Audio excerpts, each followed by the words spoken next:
Hey, greetings all you lovers of lore and legend, whether you are a student, a teacher, a parent, storyteller, or someone who's ever eaten something at a feast and been afraid to ask what was in it. It's going to get really dark this time. Yep. Listen, I really restrained myself on the cannibalism jokes in the script this week. It's good. So it's good. I mean, it is Lent after all. It's not an appropriate time for flesh meats. That's right. That's right. The Great Tales is a podcast about myths, legends, from both inside and outside the Christian tradition. Twice a month, we bring you the stories that Christians have read, retold, and wrestled with for centuries. And we're continuing with our hashtag. I do the hashtag every time because I know it irritates you. Hashtag hoary northern winter with the Völsunga Saga. And now that the great friend of the show, Sigurd Fafnir's Bane, has died, there's no one to hold back what is coming. He who restrains, as it were. There is no one to stand in the way of the Scourge of God himself, Attila the Hun. That's right. Brynhild is or will be dead on the pyre a few minutes into the show. Sigurd will be ash, and we are about to watch every single warning get ignored, as seems to happen in the saga. Every single dream come true.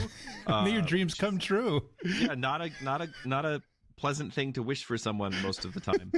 And every oath come due. The Gjukings are going to ride straight into Atli's trap because they know it's a trap. And in this world, the only thing worse than dying is not showing up. So, buckle in. We're going to have cursed gold. There's going to be a dinner party at which Atli has his sons for dinner. Once again, more cannibalism on this show. And there will, of course, be snakes. Why does it always have to be snakes? Wow. Little ancient Near Eastern pop culture joke there. Yeah. That's good. That's good. So, yeah, I've really been enjoying this series so far. It's very cheerful, a lot of positive stuff. Mm-hmm. No, I mean, I think we're starting to wind up, right? I think we've got this episode and then maybe one, maybe two more, maybe one. Is that about right? Yeah, I think the idea is that we'll probably have one or two more to wrap up. I think maybe one more after this. I mean, There's actually kind of a lot of epilogue to this. Like, you think the saga is over because everybody's dead, and then it just keeps going for a little while.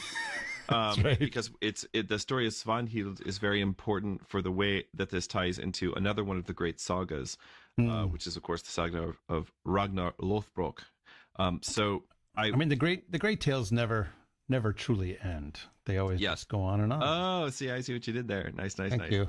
So what I think that we'll do is probably end our read of Völsunga Saga here. And then next week, what I'd like to do is just give an overview of the two German versions of the story, one of which is the Norse version of the German version of the story, which you'd think that's what we're reading right now, but actually this is just the Norse version of the German version of the Norse version of the story.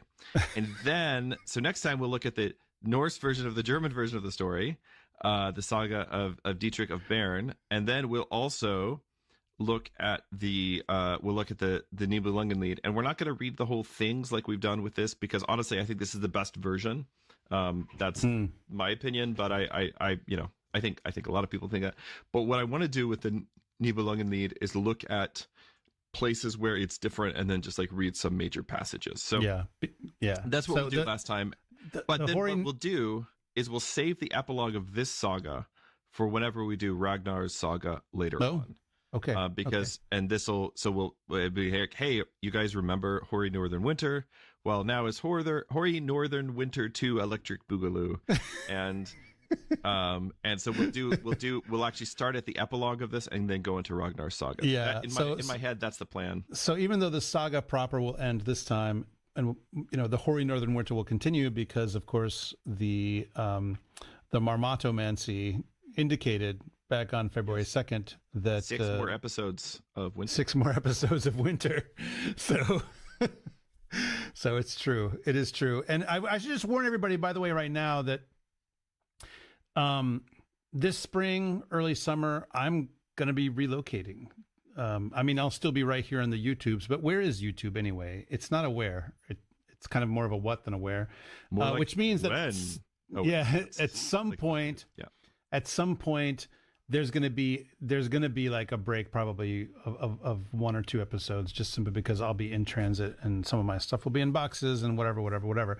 But I am planning to bring with me a mobile studio in a box, as it were, that I can set up somewhere until such time as I get my new studio down in which I'm hoping is going to be in Lizard Lick, North Carolina.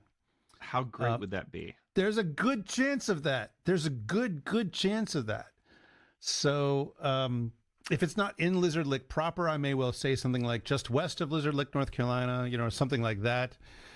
Because where else would you want it if you are, in the Piedmont of North Carolina? So just want to kind of warn everybody that there will be at least probably some break or so coming sometime this, late spring, early summer. So, all right, well, where are we? I mean, what's the deal with Attila the Hun? I don't know. I just said that in the Seinfeld voice. I have no idea. I don't know. It just seemed right. So Attila the Hun is one of these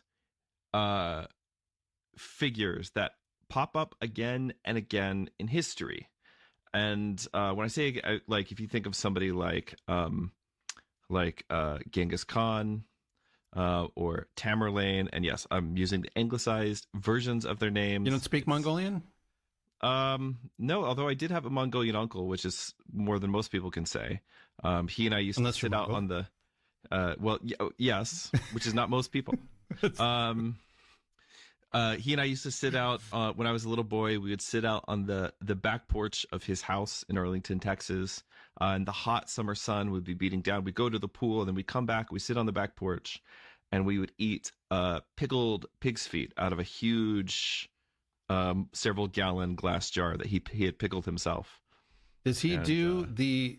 I mean, I'm sure not everyone does, but is there any chance that he does the Mongolian throat singing, and will he do it on the podcast for us?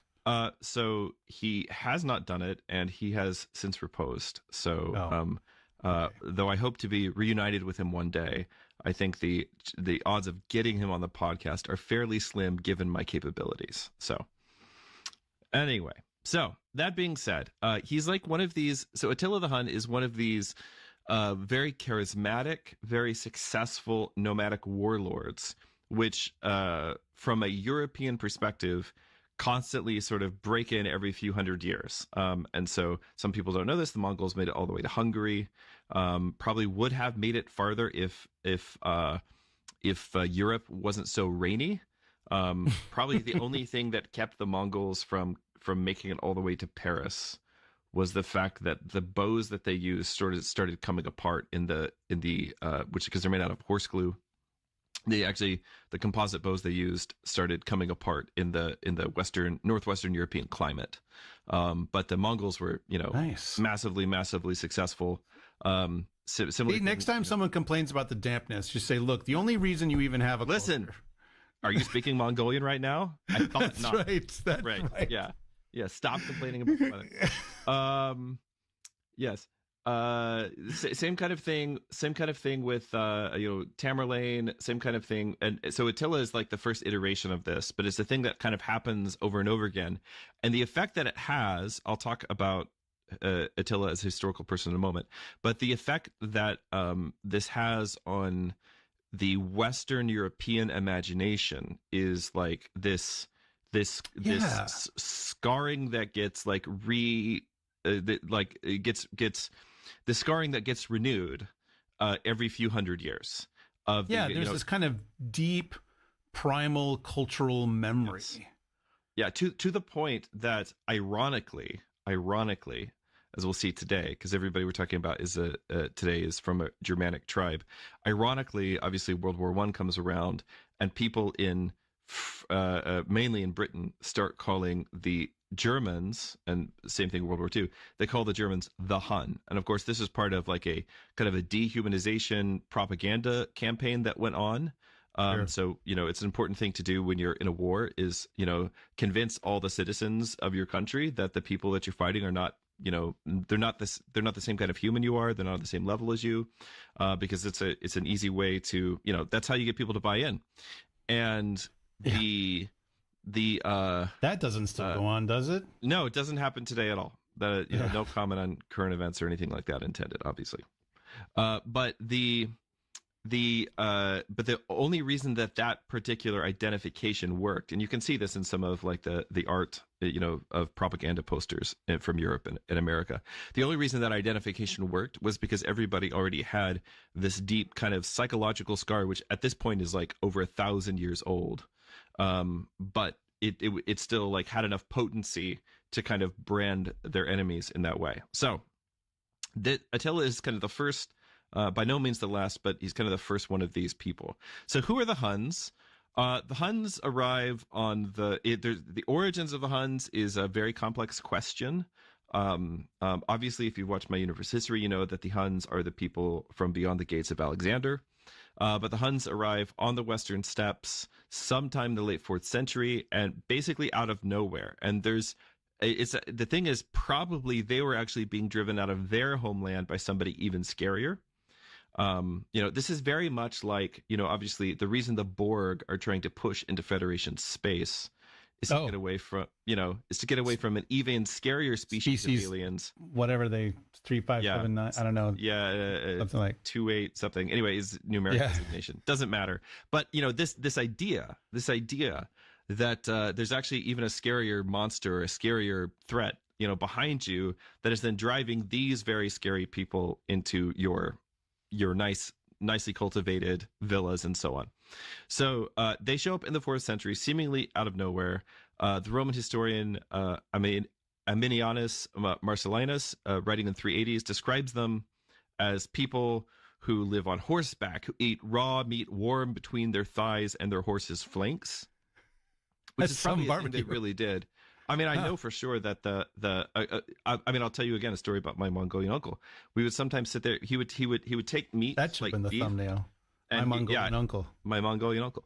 He would take beef and he would kind of ball it up, and then he would throw it in a pot of boiling water, and then pull it out immediately. So only the outside was browned and the inside would still be raw. And then we'd sit there and he would shave really thin slices off, and you would eat it. It was delicious. This is where I developed a taste for raw meat, I guess.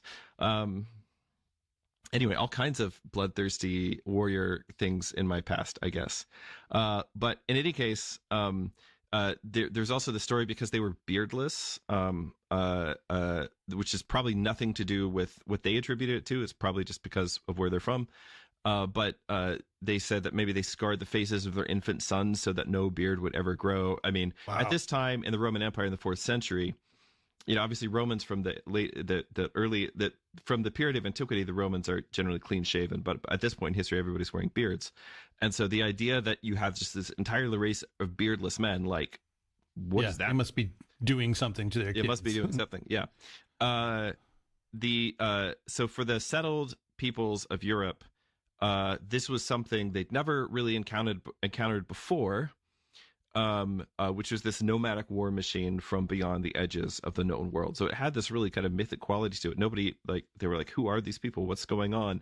And they don't fight the way that we fight. They don't have the same sort of not that even after Christianization, the Roman army was always like the nicest army to face on the field of battle, but like the Huns were something else. Same with the Mongols. The analogy that comes to my mind in this comes from a film that I unfortunately don't think holds up now that I've seen it again as an adult, but nonetheless, my memory of it from when I was a kid, The Never-Ending Story, where there is. I'm sorry, did you just say that movie doesn't hold up?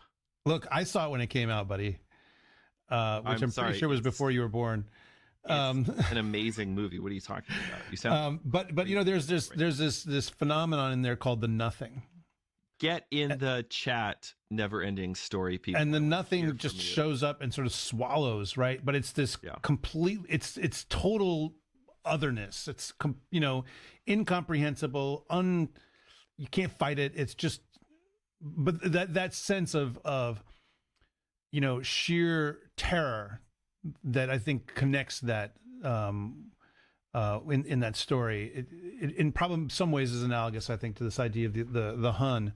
Yeah. As he shows up on the eastern borders and just begins swallowing everything up, and you can't do anything. This is, of course, this is the deep this kind of psychology, and the East being the direction from which like this massive all swallowing enemy comes. This is in the background of a lot of obviously Tolkien's Legendarium. Now, before the Huns arrived, the Roman Empire in the West especially had already been devastated by the arrival of the Goths, the Visigoths and the Ostrogoths. It means the West Goths and the East Goths. And they were basically, but the Goths were showing up because they were running from the Huns. And the Huns showed up because they were probably running from something worse, which I guess fortunately didn't make it all the way to Europe. So you have the Ostrogoths are actually subjugated outright, and they become vassals of the Hunnic Empire. You have the Visigoths, who are driven in desperation across the Danube into Roman territory, and this sets in motion the chain of events that eventually brings the Western Roman Empire to its knees. You have whole peoples being displaced. This period is sometimes called, if ever there was if there is any period that could be rightly called a dark age in Europe, Western Europe, it would be this period, and the sort of the century following, as people are trying to put things back together. This is sometimes called the Volkerwanderung, the wandering of peoples, the Great Migration period, and it reshapes the entire map of Europe, and it sets in motion all of these repercussions that are basically caused by the pressure of the Huns pushing westward like a fist to the spine of the Germanic world. Yeah, I mean, we would call this a refugee crisis.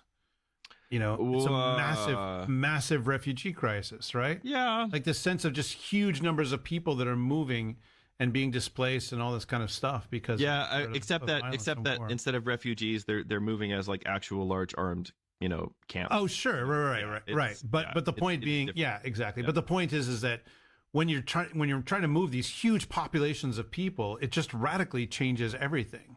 Right. So by the time Attila comes to power over the Huns around 434, his rise to power is quite interesting. He sort of had a lot of connections, even grew up as a hostage with the Romans, so he knows the Roman side of things, but he's also this Hunnic warlord. He comes to power around 434, and at this point, the Hunnic Empire stretches all the way from the steppe of Central Asia to the borders of Gaul, what is now modern-day France. It was a massive empire. And Attila is something, not just a warlord, he is something like the Emperor of the Apocalypse. He is extracting enormous tribute from... I'm going to put that on your gravestone. Boy. It's there from Richard Rowland. Emperor of the Apocalypse. Emperor of the Apocalypse. No, I just, Or at least a business card. Yeah, business card, something like that. He is extracting, because the Huns didn't rule cities, but what they did is they just controlled the countryside, and then all the Roman cities, east and west, had to basically pay massive amounts of tribute to be allowed to move about and trade and work their fields and things like this. He's got this massive army that is basically a force of nature. The Romans called him the Flagellum Dei, which is the Scourge of God. And that title kind of tells you how they saw him, as actually a divine punishment, a catastrophe that was sent from heaven because of their sins. Right. But it is there's one particular act of destruction that really sears itself most deeply into the Germanic storytelling tradition. And this is the annihilation of the Burgundian kingdom on the Rhine. So we talked about this kingdom a few weeks ago in a previous episode. So in 437, Attila's army, acting actually in coordination with the Roman general Aetius. Aetius, by the way, he's not an emperor, but he's the emperor's guy, and he's basically the person holding the Western Empire together at this point in time. And he is doing it by very successfully using these barbarian armies like the Goths and the Huns and so on, basically using it. And actually, again, he has a whole childhood relationship with Attila, so they knew each other. Very interesting story, these guys. But in any case, they're working in coordination. So you see, it's not just a matter of the Huns fighting the Romans. A lot of times it was the Romans fighting alongside one of these barbarian tribes to get rid of another one that was problematic. And so again, the Romans, no analogs to our modern day at all. Yeah, I mean, this is what empires do, guys. So the Huns and the Romans fall upon the Burgundian kingdom on the Rhine and completely destroy it.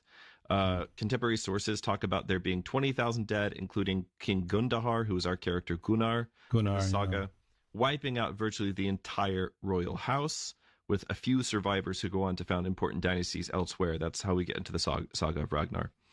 And you have an entire kingdom, an entire tribe, basically, wiped from the face of the earth.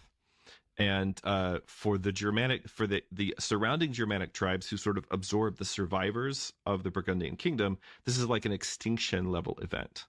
So this is the historical seed that grows into the story that really dominates the second half of the Nibelungenlied, or the Saga of the Volsungs. The destruction of the Burgundians becomes, over many generations of retelling, becomes the destruction of the Gjukings, becomes the fall of Gunnar and Högni in the hall of Atli, and the historical Attila becomes Atli in this saga. And the saga reframes this, big, you could almost call it a geopolitical event, into a very personal story, right? To give it personal weight, personal stakes. So it's a story about it's a way of taking this tribal trauma and transforming it into myth, a way of retelling and remembering what happened. It's interesting in the course of reading the Völsungasaga that there's almost, I don't recall any actual big battles being kind of on stage. They're all referenced. Everything is small fights in halls. Yeah, exactly. Like there's a dramatic quality to it, and by that I don't mean what most people mean these days when they say dramatic. I mean that it's like theater. Where if you're doing theater, it's really, you can't put a cast of thousands on a stage. Like even like when they're doing, when they're staging Les Mis, right? They do build that barricade. It comes swinging around on the big turntable that's in the middle of the stage. But how many people are up there? Maybe a couple dozen at best. You can't put hundreds of people on a stage. But also, like, the human mind, this is a movie thing.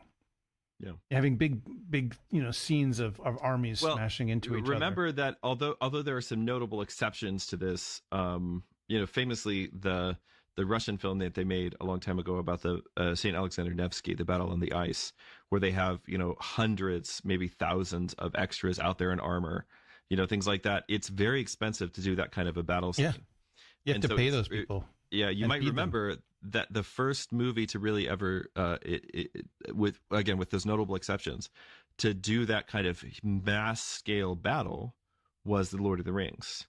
And because of the advent of this software that Weta had invented, that most of those are not real people. Yeah, most of those are not real people. Actually, just as a side thing, just related to that though, like this, the cool thing is about this is that you get the sense of whole cultures involved in the persons of these individuals. But in thinking about like what's digitally possible now and how we kind of make crowds out of individuals and individuals out of crowds and so forth, I actually learned recently, and this is this is probably gonna irritate you, but it just came to mind, so I'm just gonna have to say it anyway. In the big final scene in K-pop Demon Hunters, where you see the three demon hunters singing, and then the crowd sings along with them and kind of gives them their sort of spiritual energy or whatever exactly is going on in that scene. Most of the people singing in that crowd are EJ, who is the singing voice of Rumi. Yeah. Most of them are her. She's recorded lots of different versions of what she's doing and all these kind of really out there, whatever. Crazy. And so like all those voices are her. I think there might be a couple of other voices in there, but it's wild just to think about that. But that's interesting to me because it's digitally accomplished. Like she creates a crowd, but every single one of those voices is her singing. I mean, I definitely appreciate the effort. And this is a thing that Koreans seem to be good at in general, is the like highly specific amounts of effort that go into the production of these things. I think, I do appreciate that kind of thing. I think the way that this relates, particularly this set of stories, is, as I said, there's this kind of microcosm, macrocosm thing going on, and it's interesting to me the way that we're able to do that digitally now. I actually got accused recently of being essentially AI generated. So that's kind of cool. I was called boomer slop by someone which I Well, looked slop up and doesn't just mean discovered AI that it's generated now. But It's apparently what that they phrase confuse. itself does refer to AI stuff, low quality AI stuff particularly. So you never know. I might not be real Deacon Seraphim. I could be an AI. A really, really, well, it depends on what you think. Am I a really good AI or not? I have met you in person though, so Is the person that you've met it? Elon I mean, must have- how do you know that guy is now having lunch somewhere and that this is just what he's, Father hired Andrew, or if you want to go created? down the existential rabbit hole, we can. But I think that there's like snake pits we got to throw people into here. So Okay, all right. I'm just So being a little metaphysical, yeah. All right. So the only thing, other thing I wanted to mention is that actually, take everything that I just said. It's all completely true. But also, in the Nibelungenlied, Atli, who has now become Etzel. And by the way, there's other Norse sagas. The Attila, Etzel, the like Edsel, like the car, Atlamal. I don't know if it's like. I don't know if that's. I don't think. No, that's not where Edsel comes from. Edsel, Etzel in English. So there's actually other Norse sagas and traditions about Attila the Hun. By the way, it's not just the Völsunga Saga, but in the Nibelungenlied, something really interesting happens. Is that by the time this story is kind of written down, it's set to verse. Attila is like almost a sympathetic figure. I won't say he's a nice guy, but he's kind of a passive bystander who's like, why are all these ladies so crazy? Like, what's, people suicide and people are killing each other in the forest and everything. And he's just kind of sitting there on his throne watching the whole thing. And I will mention, it's kind of pro-Atli propaganda.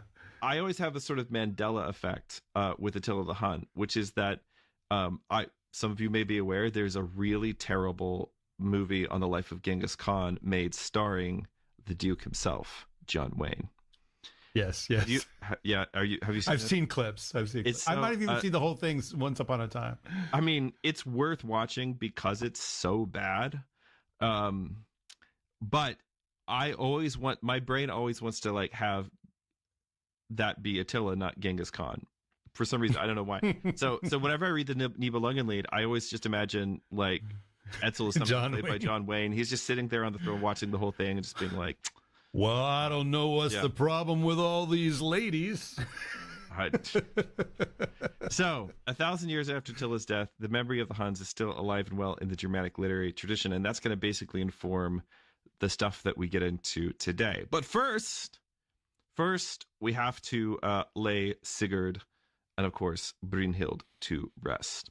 So picking up where we last left off in the saga, there is we get a chapter called the Lament of Gudrun. This is actually just the poem that in the Poetic Edda is called the First Lay of Gudrun, and the author of the author / editor, redactor, whatever you want to call him, of the Völsunga Saga basically inserts it here without any changes. And it is so good. So I thought we would just start out by reading it. So do you want to start us off, Father Andrew? I'd be honored. Gudrun of old days drew near to dying, as she sat in sorrow over Sigurd. Yet she sighed not, nor smote hand on hand, nor wailed she aught as other women. Then went earls to her, full of all wisdom, fain help to deal to her dreadful heart. Hushed was Gudrun of wail or greeting, but with a heavy woe was her heart a-breaking. Bright and fair sat the great earl's brides, gold arrayed before Gudrun. Each told the tale of her great trouble, the bitterest bale she erst abode. Then spake Gjálflog, Gjúkings' sister. Lo upon, so this would be her aunt. Lo upon earth I live most loveless, who of 5 mates must see the ending. Of daughters 2 and 3 sisters, of brethren 8, and abide behind lonely. Naught gat Gudrun of wail and greeting, so heavy was she for her dead husband, so dreadful hearted, for the king laid dead there. Then spake Herborg, queen of Hunland. Crueler tale have I to tell of my 7 sons down in the Southlands, and the 8th man, my mate, felled in the death mead. Father and mother and 4 brothers of the wide sea the winds and death played with, the billows beat on the bulwark boards. Alone must I sing o'er them, alone must I array them. Alone must my hands deal with their departing, and all this was in one season's wearing. And none was left for love or solace. Then was I bound a prey of the battle, when that same season wore to its ending. As a tiring May must I bind the shoon of the Duke's high dame, every day at dawning. From her jealous hate gat I heavy mocking, cruel lashes she laid upon me. Never met I better master or mistress worser in all the wide world. Naught gat Gudrun of wail or greeting, so heavy was she for her dead husband, so dreadful hearted, for the king laid dead there. Then spake Gulrond, Gjúking's daughter, O foster mother, wise as thou mayst be, naught canst thou better. The young wife spake, and she bade uncover the dead king's corpse. She swept the sheet away from Sigurd, and turned his cheeks toward his wife's knees. Look on thy loved one, lay lips to his lips, e'en as thou wert clinging to thy king alive yet. Once looked Gudrun, one look only, and she saw her lord's locks lying all bloody, the great man's eyes glazed and deadly, and his heart's bulwark broken by sword edge. Back then sank Gudrun, back on the bolster, loosed was her head array, red did her cheeks grow, and the raindrops ran down over her knees. Then wept Gudrun, Gjúking's daughter, so that the tears flowed through the pillow, as the geese with all that were in the home field, the fair fowls the May owned, fell a-screaming. Then spake Gulrond, Gjúking's daughter, Surely I knew no love like your love, among all men, on the mould abiding. Naught wouldst thou joy in without or within doors, O my sister, save beside Sigurd. Then spake Gudrun, Gjúking's daughter, Such was my Sigurd among the sons of Gjúki, as is the king leek, or the low grass waxing, or a bright stone strung on band, or a pearl of price on a prince's brow. Once was I counted by the king's warriors higher than any of Herjan's maids. Now am I as little as the leaf may be, amid wind-swept wood, now when dead he lieth. I miss from my seat, I miss from my bed, my darling of sweet speech. Wrought the sons of Gjúki, wrought the sons of Gjúki this sore sorrow, yea, for their sister must sore sorrow. So may your lands lie waste on all sides, as ye have broken your bounden oaths. Ne'er shalt thou, Gunnar, the gold have joy of, the dear-bought rings shall drag thee to death, whereon thou swearest oath unto Sigurd. Ah, in the days bygone, great mirth in the home field, when my Sigurd set saddle on Grani, and they went their ways for the wooing of Brynhild. An ill day, an ill woman, and most ill hap. Then spake Brynhild, Budli's daughter, May the woman lack both love and children who gained greeting for thee, O Gudrun, who gave thee this morning many words. Then spake Gulrond, Gjúking's daughter, Hold peace of such words, thou hated of all folk. The bane of brave men hast thou been ever. All waves of ill wash over thy mind. To 7 great kings hast thou been a sore sorrow, and the death of goodwill to wives and women. Then spake Brynhild, Budli's daughter, None but Atli brought bale upon us, my very brother born of Budli. When we saw in the hall of the Hunnish people the gold a-gleaming on the kingly Gjúkings, I have paid for that faring oft and full, and for the sight that then I saw. By a pillar she stood, and strained its wood to her. From the eyes of Brynhild, Budli's daughter, flashed out fire, and she snorted forth venom, as the sore wounds she gazed on of the dead slain Sigurd. Wow. Isn't that great? Yeah. I mean, you got it all there. There's like real lament, there's rage, like deep, deep rage. You know, I don't know. It's a heck of a funeral. there's a lot going on here. Like we could probably do the whole 90 minutes actually just on this poem. Yeah. I'll just point out a few things. So first, it was actually kind of hard for me to read because this past week we had a member of our parish repose. Please pray for the repose of the servant of God Nihilus. And Nihilus and his family chose for him to be buried in the. I mean, he made a good end. The Christian ending for our life that we all pray for, Nihilus was able to make, and he chose to be buried in the traditional Orthodox Christian fashion, which is without embalming. The body was not prepared by a funeral home; it was prepared by us, people in his parish. We prepared him for burial. We put him in a beautiful handmade coffin.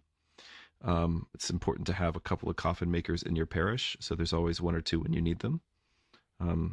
People out there with the skills or abilities, or just the interest in that sort of thing, that's actually a really important way you can serve your church. And as part, and then we did the funeral, did the memorial service, the Panakita, the night before, and then the next morning we did the funeral. It was my first funeral serving as a deacon, and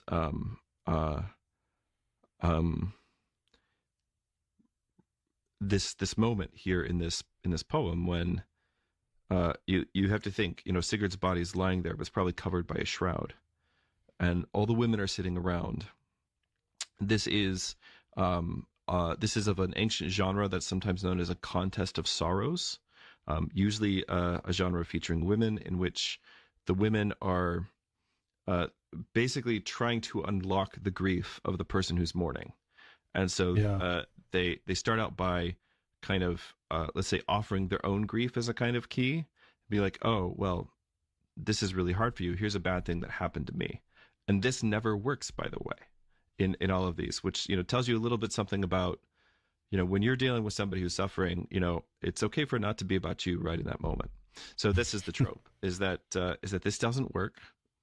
But then finally, so in this case, Gjaflag has lost everyone she loves, 5 husbands, 8 sons, all these daughters, And all in a season, she says, Yes, Herborg has lost all, even more than this, and also been enslaved. But none of this works. None of this works. And so we have the refrain over and over and not get Gudrun of wail or greeting. So it doesn't, so Gudrun is closed up. She can't actually weep right now, which is a problem. I've talked a lot on this podcast because a lot of these old stories have to do with how you handle the dead. I've talked a lot on the show, especially when we're doing the Thebad, about how important it is to be able to grieve, how important it is to be allowed to weep, and how especially the sort of the modern evangelical celebration of life, the replacing a traditional Christian funeral with that, how deeply disturbing and in my opinion, very anti-Christian that is, and how bad it is for you to be told, actually, you should just be happy because he's in heaven now, and you're not actually allowed or given the space to grieve. So the problem is that what the other women are trying to do is they're trying to open up a space in which Gudrun can grieve. Yeah. And what was really wonderful, actually, is that the way that the Orthodox funeral service does this is to give you the Psalms. So there's there's nobody standing up there telling you how you're supposed to feel about things, et cetera, et cetera. The priest says a few words at the end, but most of the service is just the Psalms and then these hymns, which are meditations upon our brother who we loved.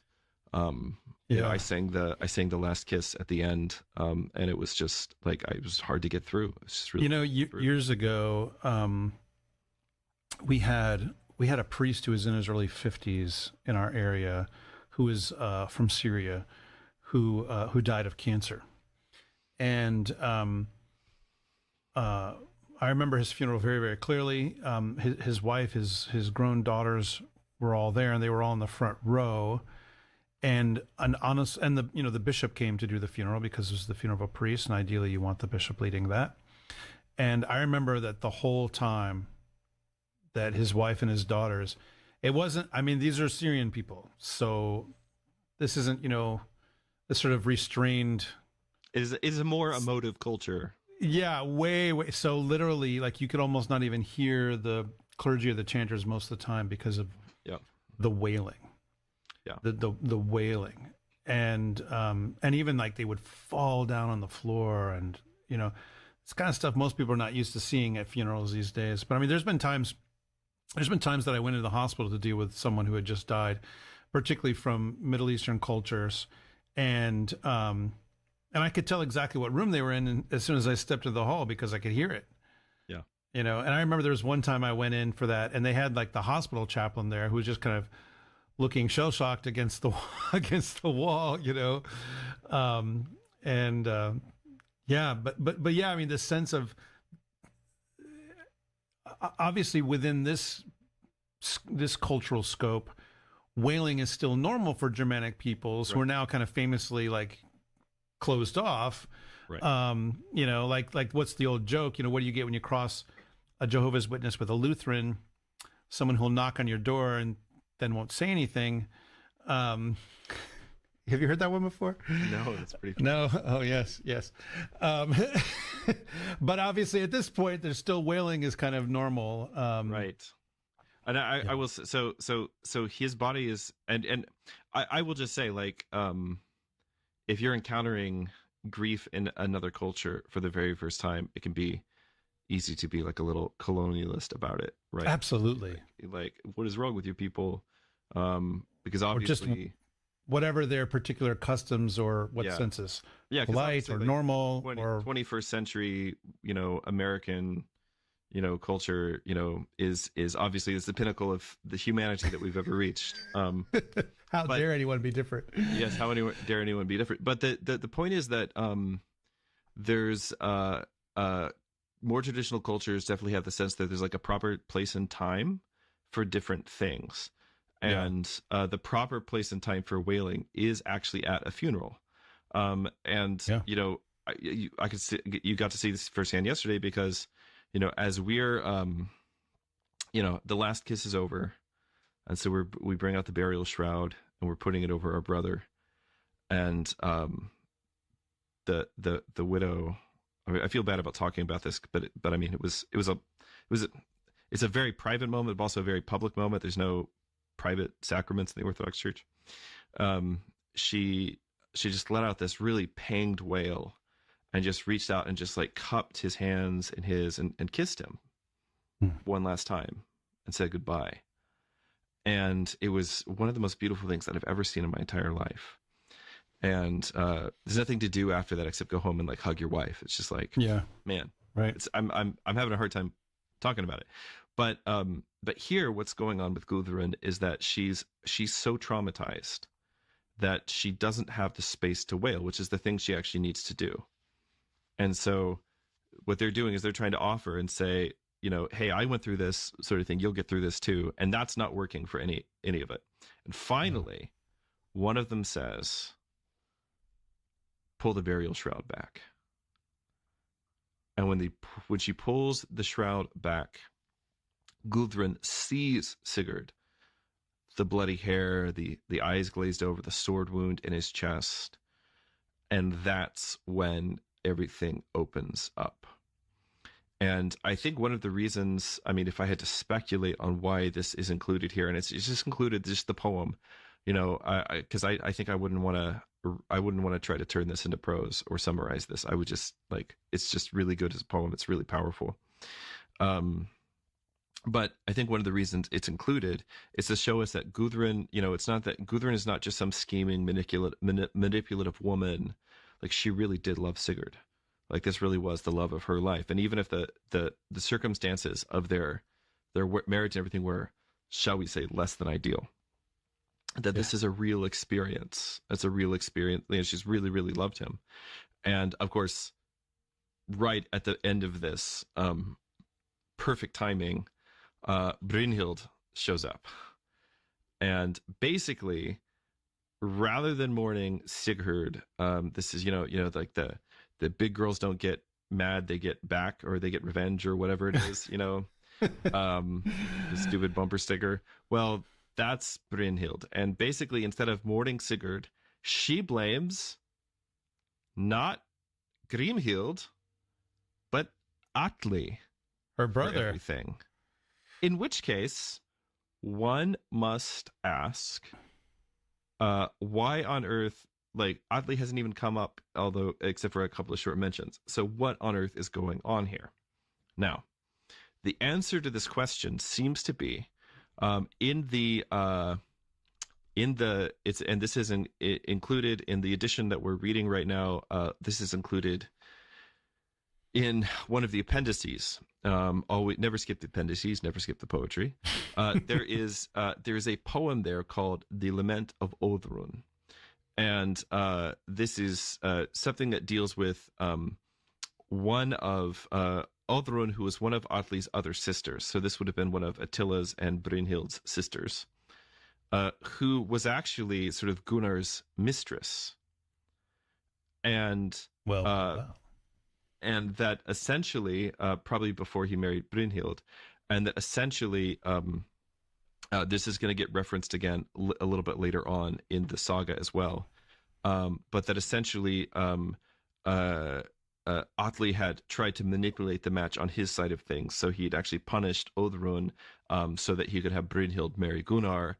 And there's probably a lost version of the story. If we had the full poem, that big gap in the poetic Edda, if we had that, the version of the story would probably be that it was Atli, not Grimhild, or at least Atli on his side and Grimhild on her side, who were actually masterminding the puppet masters behind on either side, the side of the Gjukings and the side of the Huns. So this is a reference to that, but we don't get the full explanation. We don't get the full story. I think it'd be very fun actually to kind of do what Tolkien did for the fight at Finnsburg and like try to figure out like, write the story, like what fits into the gap here. All right. So this is how Gudrun laments. And unfortunately, we are not done tormenting this poor lady yet. I've mentioned before, I'm a Gudrun stan. So I cannot, ever since I was a boy, like it's actually kind of hard for me to feel sorry for Brynhild because I think like she doesn't want to be felt sorry for. But Gudrun, like, it's just very hard for me not to be like, but come on, guys, she's awesome. But in any case, so Gudrun is still actually has a lot of suffering to go through yet in her life. But Brynhild, she's taken another way out. So this brings us to probably with the most famous scene, or one of them in the whole saga, which is of course the death of Brynhild. And so why don't you start us off, Father Andrew? All right. And now none might know for what cause Brynhild must bewail with weeping for what she had prayed for with laughter. But she spake, "Such a dream I had, Gunnar, as that my bed was a cold, and that thou didst ride into the hands of thy foes. Lo now, ill shall it go with thee and all thy kin, O ye breakers of oaths. For on the day thou slayedst him, dimly didst thou remember how thou didst blend thy blood with the blood of Sigurd, and with an ill reward hast thou rewarded him for all that he did well to thee, whereas he gave unto thee to be the mightiest of men.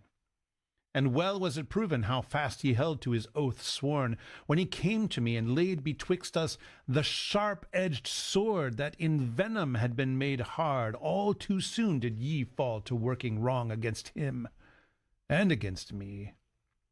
Whenas I abode at home with my father, and had all that I would, and had no will that any one of you should be any of mine, as ye rode into our garth, ye three kings together. But then Atli led me apart privily, and asked me if I would not have him who rode Grani, yea, a man no wise like unto you. But in those days I plighted myself to the son of King Sigmund, and no other. And lo now, no better shall ye fare for the death of me." Then rose up Gunnar, and laid his hands about her neck, and besought her to live and have wealth from him, and all others in likewise ledded her from dying. But she thrust them all from her, and said that it was not the part of any to let her in that which was her will. Then Gunnar called to Högni, and prayed him for counsel, and bade him go to her, and see if he might perchance soften her dreadful heart, saying withal that now they had need enough on their hands in the slaking of her grief, till time might get over. But Högni answered, "Nay, let no man hinder her from dying, for no gain will she be to us, nor has she been gainsome since she came hither." Man, that's cold. Now she bade bring forth much gold, and bade all those who come hither who would have wealth. Then she caught up a sword and thrust it under her armpit, and sank aside upon the pillows, and said, "Come, take gold, whoso will." But all held their peace, and she said, "Take the gold, and be glad thereof." So I want to draw our attention to the beginning of this passage, because it says, "Now none might know for what cause Brynhild must bewail with weeping for what she had prayed for with laughter." In other words, now Brynhild is also weeping, and everybody's like, wait a minute, you're the one that got him killed. You architected this whole thing, and you laughed when it happened. Right. So why are you sad? Like, what's the deal? And so she gives an explanation for all of this. Yep, thought you were into this. She gives an explanation for all of this, and then she's like, "Here, come get my gold," and shink. And therewith she spake unto Gunnar, "Now for a little while will I tell of that which shall come to pass hereafter. For speedily shall ye be at one again with Gudrun by the rede of Grimhild the wise wife. And the daughter of Gudrun and Sigurd shall be called Svanhild, the fairest of all women born." She is going to be very important in the epilogue of this story, which we'll get into at another time. "Gudrun shall be given to Atli, yet not with her goodwill. Thou shalt be fain to get Oldrun, but that shall Atli forbid thee." That's the story I was referring to earlier. "But privily shall ye meet, and much shall she love thee. Atli shall bewray thee, and cast thee into a worm close," that is a pit of snakes. Thereafter shall Atli and his sons be slain, and Gudrun shall be their slayer, and afterwards shall all the great waves bear her to the burg of King Jónakr, to whom she shall bear sons of great fame. Svanhild shall be sent from the land and given to King Jormunrek. Jormunrek, by the way, sucks. And her shall. He's a cool name. He's a cool name. He sucks so badly. He's mentioned as one of the archetypical evil kings in the Beowulf poem. Wow. Yeah. "And her shall bite the reed of Biki, and therewithal is the kin of you clean gone, and more sorrow therewith for Gudrun." So basically, she prophesies all the suffering, and the thing is, when people are on their deathbed, the idea is, they have foresight, they have insight, and of course, Brynhild is foresighted anyway. So everything that she says, she's basically summarizing the rest of the saga. Everything she says is going to come true. Which again, really makes you wonder about some of Gunnar's future decisions, having been told this is going to happen. Except that I think back to all the times in my life when wise people have told me, if you do this, this terrible thing will happen. And then I did it anyway, right? "And now I pray thee, Gunnar, one last boon. Let me make a great bale on the plain meads." Bale is a funeral fire. Let me make a great bale on the plain meads for all of us, and for me, and for Sigurd, and for those who were slain with him, and let that be covered, which would be her brother-in-law. "Let that be covered over with cloth dyed red by the folk of the Gauls, and burn me thereon on one side of the king of the Huns, and on the other those men of mine, 2 at the head and 2 at the feet, and 2 hawks withal." By the way, there's an implication here that probably in the resulting fighting around Sigurd's death, that Brynhild's father Budli was probably also killed, which is not explicitly said in the story, but it probably points back to that earlier legend. So you have to keep in mind that the killing of Sigurd and all the killing that surrounds it basically sparks this feud in between the Gjukings and the Huns, and that is how we're going to need to understand when Gudrun is given marriage to Atli later on. Yeah, as basically as a peace weaver. Right? Peace weaver, yeah. So 2 at the head, 2 at the feet, 2 hawks withal. Obviously, you have to be burned to death with your hunting hawks, and even so, but I just say I have to say though, like, I don't know that this is intended, but there's a certain kind of cherubic quality to that. Or, well, definitely the idea of being buried with your hunting animals is that they're going to go with you into the afterlife and protect you and serve you. And yes, but also like the Ark of the Covenant, which is modeled ultimately on the Ark of Osiris, where you've got Isis and Nephthys as these hawk figures on either, actually they're kites literally, but kites as in the bird, the kite, on either end, you know. Anyway, it's just kind of repeating that imagery. Yep. And even so is all shared equally, and lay there betwixt us a drawn sword, as in the other days when we twain stepped into one bed together. And then may we have the name of man and wife, nor shall the doors swing to at the heel of him as I go behind him. So they're going into the afterlife together. Nor shall that be a niggard company if there follow him those 5 bond women and 8 bond men, whom my father gave me, and those burned there withal who were slain with Sigurd. So also all of your slaves have to go with you. Yeah. Now more yet would I say, but for my wounds, but my life breath flits, the wounds open, yet I have said sooth, that is truth. Now is the dead corpse of Sigurd arrayed in old and wise, and a mighty bale is raised, and then it was somewhat kindled, and there was laid thereon the dead corpse of Sigurd Fafnir's bane, and his son of 3 winters, whom Brynhild had let slay, and Guttorm withal. And when the bale was all ablaze, thereunto was Brynhild borne out, when she had spoken with her bower maidens, and bid them take the gold that she would give. And then died Brynhild, and was burned there by the side of Sigurd, and thus their life days ended.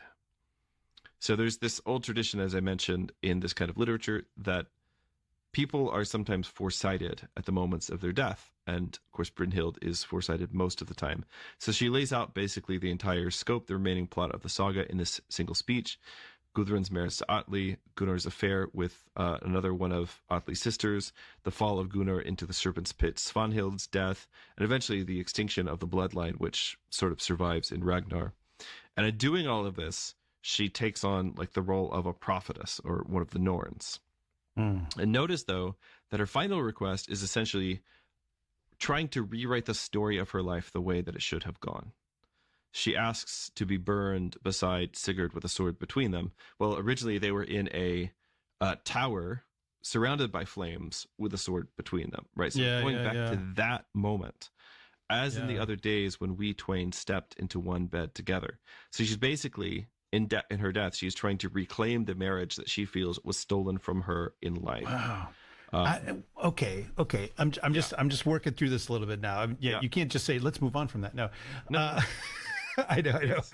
Okay. I mean, there's something about this. Like, remember when we, whose husband shall he be in the resurrection? Yes. Right. So there's that, there's that, but also, oh man, why I'm blanking here on our hot Theban summer. Who's the heroine who gets Antigone? That's right. Antigone. Yeah, she says, the grave, my bridal chamber. Yes. Yep, right. There's this sense here. Yeah. Right. There is this sense that the grave, the place of death, is this place of consummation. Right. Like all of these things are kind of all mixed together here. Yes, you should absolutely have this kind of imagery in mind, like the graves and bridal chambers and everything. It is that time of year. Yes, right. Of course. Yeah. So, in that moment, the idea is that she is symbolically annulling Gudrun's marriage to Brynhild. Which is till death do y'all part. Wait, how does that? Yep. It's kind of a jerk move, Brynhild, but in any case, but we remember Brynhild's defense. Like, we've already read her Hell Ride. We won't read it again here today. You can go back and listen to that episode. But the argument that she gives for her life, as she's descending into the underworld, is basically that, I was dealt a bad hand. I did the best that I could, and Sigurd was always really my husband. And I mean, she does have an argument. Yeah, I know you're a big Gudrun stan. I get it. Yeah. So, Team Gudrun. We really should, like, if we ever do our like a mythic Christianity conference at some point. I know we've talked about this before. We will.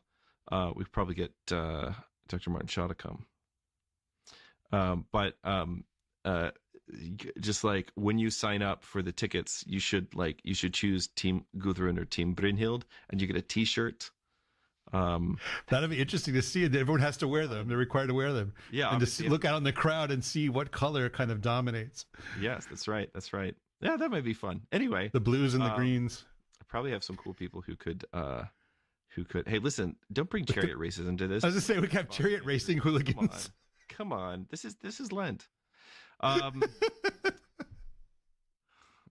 glad that that's sort of like the sports joke that all the ortho nerds know. But I mean, this is a very nerdy podcast, so we're gonna have to make nerd jokes. Yeah. So Högni is he's the most level-headed of the Gjukings. He's the one that's got he's not a coward, but he's always like sort of thinking about the practical side of things, and so he tries to tell Gunnar, like, you need to talk your wife out of this, and he says, it's the other way. Gunnar asks Högni to go talk Brynhild out of this, and he basically says, you know what, it's kind of a win for us, which is, I mean, again, this is a rough thing to say. Yeah. Let no man hinder her from dying, for no gain will she be to us, nor has she ever been gainsome since she came hither. Basically, Brynhild's been nothing but trouble. Yeah. And it's kind of it's an interesting contrast to, Brynhild has this mythic absolute sense of justice about herself, and Högni is kind of pragmatic. So, all right. So we're going to do a little bit of summary here over a few chapters, but even then we may not quite finish on time today. We'll see. So at the start of the next chapter, the saga author basically pauses to tell us that whoever hears the story will say that nobody like Sigurd was ever left behind in the world, that his name would never diminish in the Morrison translation here is the Dutch tongue. This is Deutsche, this is German, nor in all the northern lands while the world stands fast. So Sigurd, he's a great guy. He's such a great guy. Look at all the people who are willing to die with him and for him. That's the idea. And then we can get back to Gudrun. And Gudrun is sitting in her bower, and she is drowning in grief. And she says that life was better when she had Sigurd, even if she couldn't have like all of him, because he was far above other men, as gold is above iron, or as leek is over other grass of the field. Sigurd being the green onion of men, leeks absolutely botanically mogging other life. We did just have St. David's Day. I hope everyone was wearing their leeks. Oh, gentlemen, ladies, your daffodils. I tried to get a leek because I was that day I was telling stories about Celtic saints, and so I tried to get a leek ahead of time to wear during the storytelling, and it didn't quite work out. But next year I was hoping you were going to pin it to your orarion. I would do it. I depending on which senior clergy I'm with, there are people who would let me get away with that sort of thing. But anyway, yeah. Why not? Listen, if we have to do Palm Sunday with a palm in our orarion like the entire time, right? Why not a leek? Right? Yeah, but yes, Sigurd being the green onion of men. So ladies, you can go home and try this out on your husbands. Like, dude, you're the green onion of men. And you, honey, are the garlic of ladies. Listen, I mean, they're all just onions. This time of year in my house, lots of leeks, lots of garlic. Yeah. I like a good French leek soup. Nothing better than that. In my house, garlic is how we know something is food. Yes. No, I basic rule. Agree with that. Yes. If I cannot, if I can't smell the food coming, if I can't smell you coming after you've eaten the food, like, what was the point of anything that happened? So, and then her brothers killed him because they couldn't bear that she should have such a man. So it's interesting, all the motivations that the characters in this saga ascribe to the other characters in the saga, and they're, none of them quite right, but it's interesting. And then she remembers a detail, and this is interesting. This is something you often get in Germanic storytelling, where they will not repeat the same, they'll foreshadow details over and over again in dialogue, but they won't repeat the same detail in a story twice very often. So sometimes Beowulf does this as well, where you'll get some details in a scene, but then later on, as people are remembering that scene, other details are added, and they don't repeat other things. So in this case, she thinks back to how Grani, Sigurd's horse, when he saw that his wounded master, saw that his master was dying, he fell drooping to earth when he knew that Sigurd was slain, right? Mm. And so after this, Gudrun goes a little mad. She wanders into the wild woods. She's surrounded by the howling of wolves. It's like the beginning of Snow White. And she deems death a merrier thing than life. And despite her best efforts, her best desires, she does not die. And instead, she finds her way to the hall of King Alf in Denmark, as Brynhild had prophesied. And there she stays for 7 years with a woman named Thora, and the two of them do needlework together. So they stitch images of swords and byrnies, of King Sigmund's old ship, of old battles, and so on and so forth. And you think this is kind of be the end. This is how she's hoping to live out the rest of her life, kind of in retirement. It's not bad. If it had gone this way, it would not be bad. Yes. Unfortunately, we are not done tormenting Gudrun, as I have said. Oh, yeah. And so her mother eventually finds out where she is through a series of events. And of course, what does Grimhild do? She says, well, listen, I have a daughter that's eligible for marriage. I've got this powerful dynasty, the Huns, that I need to kind of settle things with. And so she sends her sons to go get their sister. And the Gjukings ride out in force, and 500 men in mail and red fur coats. That is the detail in the story. And helms done over with gold and silver. They're looking really excellent. Why are they looking so excellent? Because they have all of Sigurd's gold. The horde of Fafnir is now the horde of the Gjukings, or the Nibelungs, right? Oh, man. And it was so famous. Their drip was so good. They were farming so much aura that somebody wrote a poem about it, which survives to the present day because of the saga. It's a short little one, but why don't you read it, Father Andrew? Sure. As soon as I recover from all of this slang that you young people use. Byrnies cut, short cut, strong helms hammered, girt with good swords, red hair gleaming. Yeah, so they come to Gudrun, and they kind of try to talk nice to her and be like, hey, Gudrun, you should really come home. They offer her gold as like a weregild for her husband, who, remember, they murdered. And she does not trust any of them. So then her mom says, hey, Gudrun, are you thirsty? Now, something that we should have learned. Yeah, don't drink. If Brynhild offers you a beverage, a drinking horn, you should just politely decline. Yes. But she gives her a drink, and it is, of course, another one of her magical drafts. We are, in fact, going to get an ingredient list in case anybody wants to make this at home. Although just keep in mind that if you do that, you will damn your soul, because this is actually witchcraft. And it also does not look tasty. So it also doesn't look tasty, so there's also that. But the saga describes it as being blended with the might of the earth and the sea, which is a pretty good line. And, of course, the blood of Gudrun's own son, and carved over with runes reddened in blood. And here's the ingredient list. In that beer were mingled many ills together, blood of all the wood, and brown burnt acorns, the black dew of the earth, which I assume is coffee, the god-doomed dead beasts inwards, and the swine's liver sodden, because all wrongs that deadens. Well, it says the black dew of the hearth, not earth. Oh, hearth. Suggests I to said me earth, yeah. that we're talking ash. Yeah. That's something like that. Yeah. Yeah. And of course, once Gudrun drinks this, all her memory of her brother's guilt is gone. Grimhild moves in immediately and says, "Great news, everyone! Gudrun is going to get married to Atli, the mighty king of the Huns." Hey. And here, even through the fog of the magical drink, Gudrun does not want to do this. She says, "Never will I wed Atli the king." Grimhild presses her, and Gudrun warns her. He says, "If you do this to me, an evil thing is going to come upon thy kin. From him to his own son shall he deal evil," I guess literally, "and be rewarded with grim revenge thereafter." And in the end, of course, Grimhild's will prevails. Gudrun gives in with a statement that might be the saddest one in the whole saga. She says, "Thus then must it needs befall, howsoever against the will of me, and for little joy shall it be, and for great grief." Wow. So they ride for 4 days, they sail for 4 days, and they ride for 4 days, and they reach Atli's hall.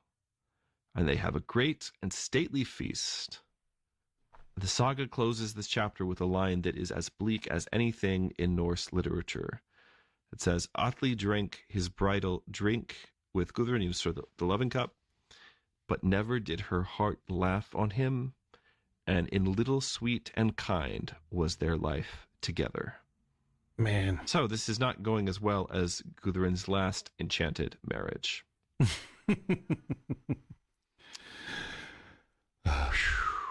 Yeah, I mean, it's just kind of a bummer of a wedding and a bummer. I mean, it's just, yeah. Don't worry, it gets more bummer. Oh, I know. I mean, but of course, it's going to be lit. That's what I love about these stories. It's just like, you thought you were done suffering. What if I turn that screw a little bit more? Yeah. What if we make it worse? What if it got a little worse? Yeah. By the way, a lot of hagiography reads this way. But of course, sure. With a happy ending of then you're a saint. Obviously we're gonna have people get thrown into a pit of snakes here, which is a way that the Romans used to execute people, and a real historical way the Huns would also kill people.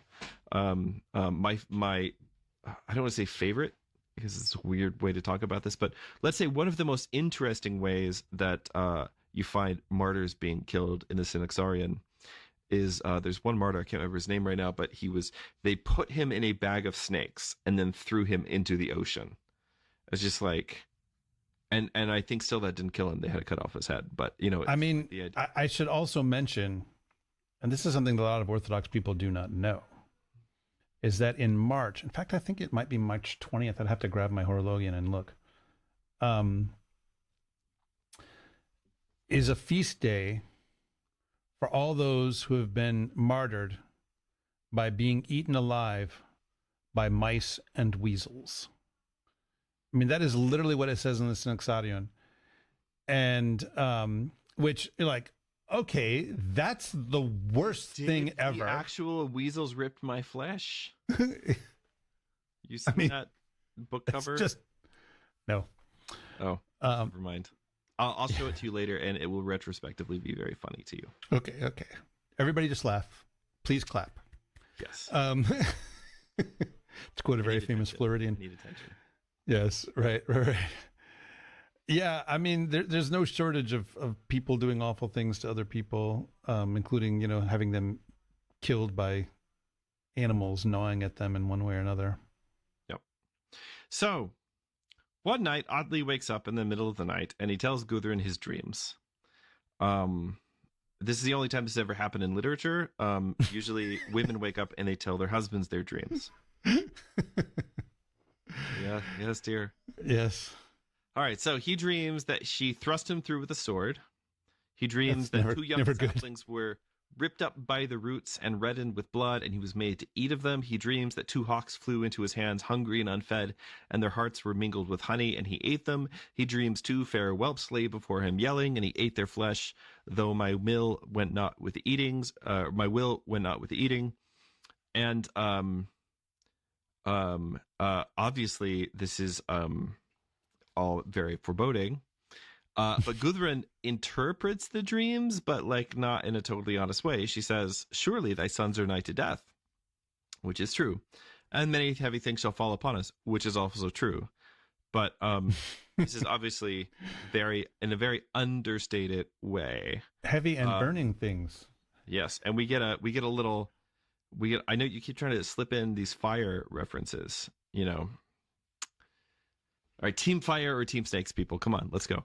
Or you could choose Team Seraphim, which are fire snakes. Which is both fire. Not, you see, you bear it within yourself. Bam. Okay. Yes, I accept that. That's awesome. All right. Yeah. So, who's Team Father Andrew with the puns now? There you go. All right. There you go. I mean, I'll definitely give you that. We get a line after this. This is now these things wear away with time. That is his dreams. Like he kind of forgets about them. But in no wise was their life together fond. Atli forgets about his dreams because, of course, he isn't interested in his dreams. He's thinking about gold. He's thinking specifically about Sigurd's hoard, about the cursed treasure of Fafnir, which now Gunnar and Högni possess.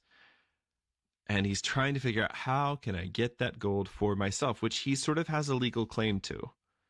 Because it was Sigurd's gold, and then Sigurd was murdered by Gudrun's brothers, which means it's actually Gudrun's gold now, and Gudrun is married to him. So kind of like there's a case to be made that he should have it. So he comes up with a plan, which he's going to send messengers to the Gjúkings and invite them to a great feast. He's going to honor them with gifts, and the chief of these messengers is a man named Vingi. And Vingi is like a Grimo Wormtongue prototype. This guy... It sounds like it. His name's This guy Vingi. I know. This guy just sucks. Like, there's nothing good to say about Vingi. So Gudrun suspects treachery, and even though she has sort of forgotten the evil things her brothers did to her, so she cuts runes like a warning into a little gold ring, and then she knits a wolf's hair into it, which is wolf's hair is not an omen of a good thing happening to you. And she sends it along with the messengers, and they're like, oh, here's a little gift for my brothers. Vingi sees the runes and alters them, and in my head, he just puts the word not at the end. You know, it's like, this is a trap. Attila is going to kill you. Not.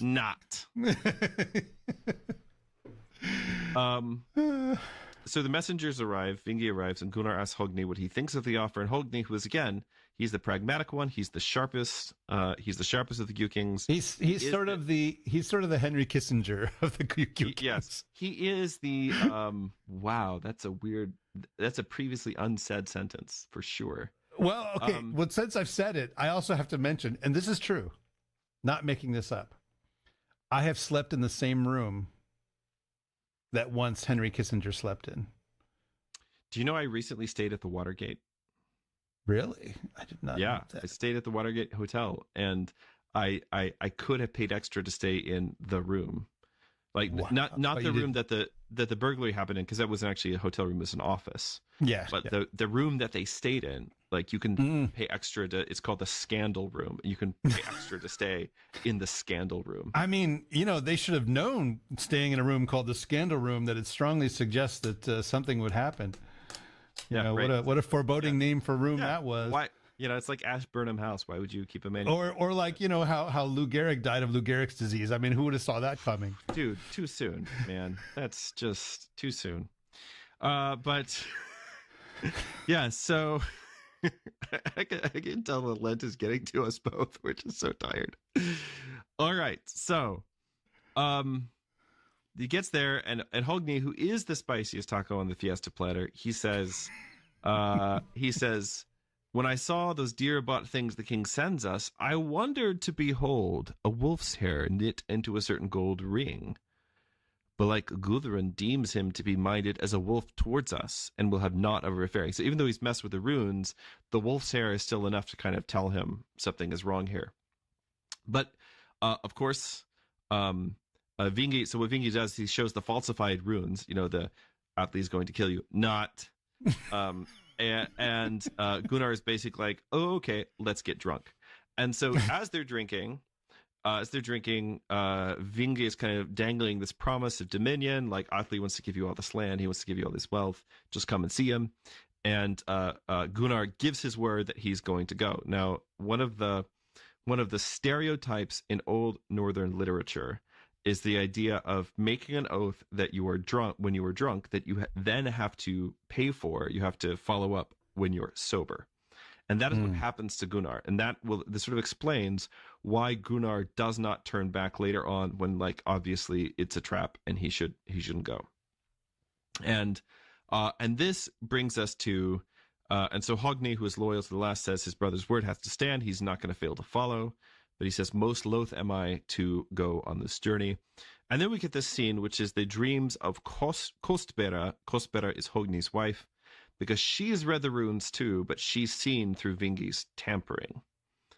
And she tells Högni very plainly that underneath the surface, the runes bear his death.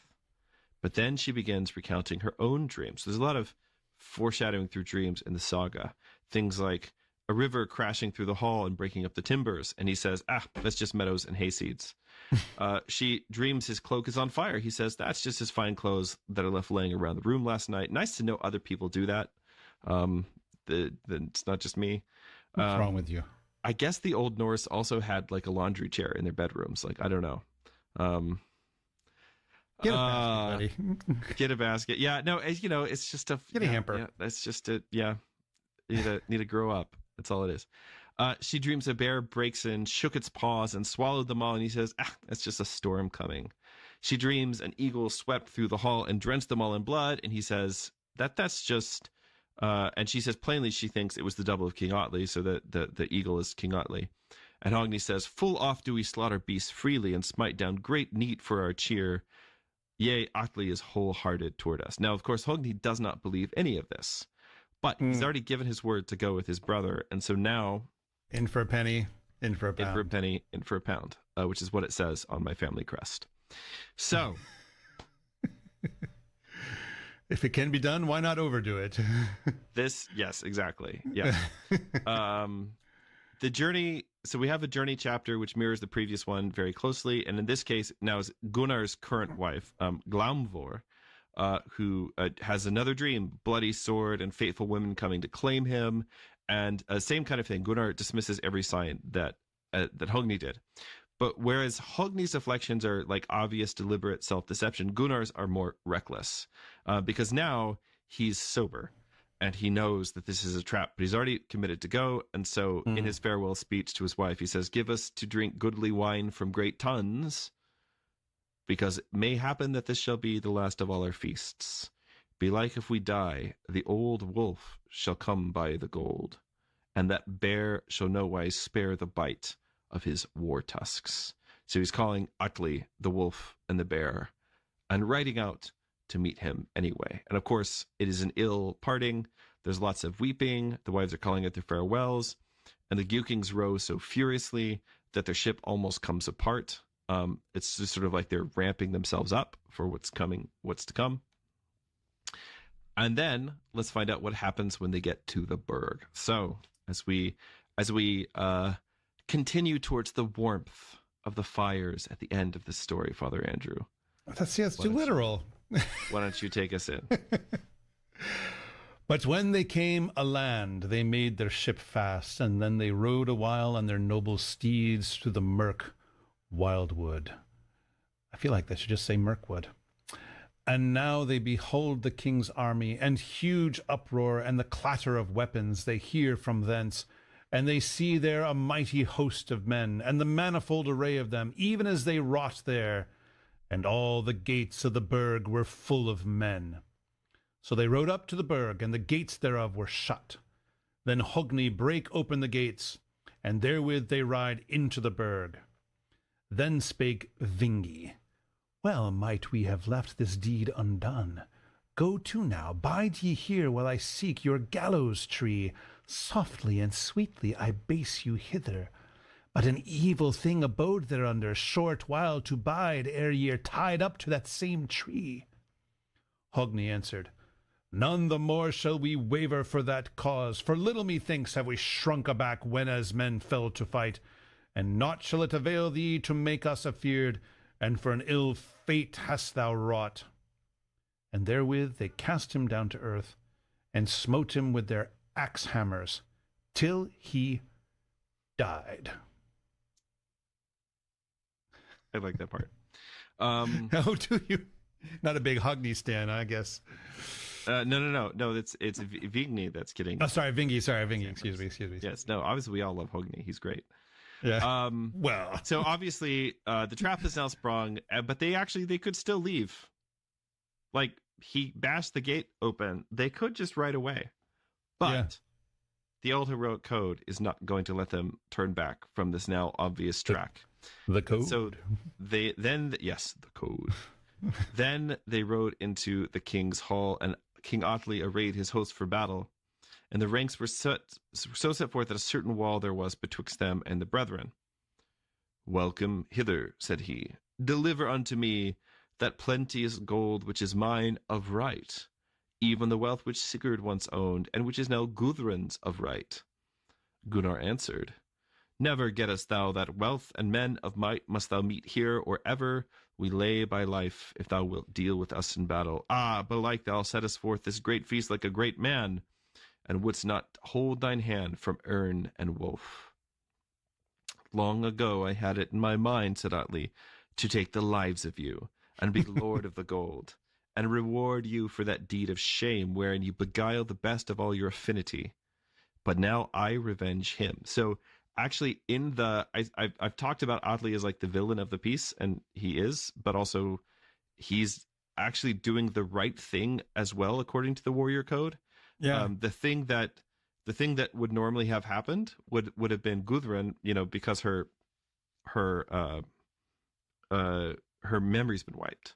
But if it hadn't, the thing that she would have been doing, the expectation in this culture, she would have been egging on her new husband to get revenge on her brothers, except that that's a conflict of the two things you have to do is be absolutely loyal to your family, and you have to also revenge your kin.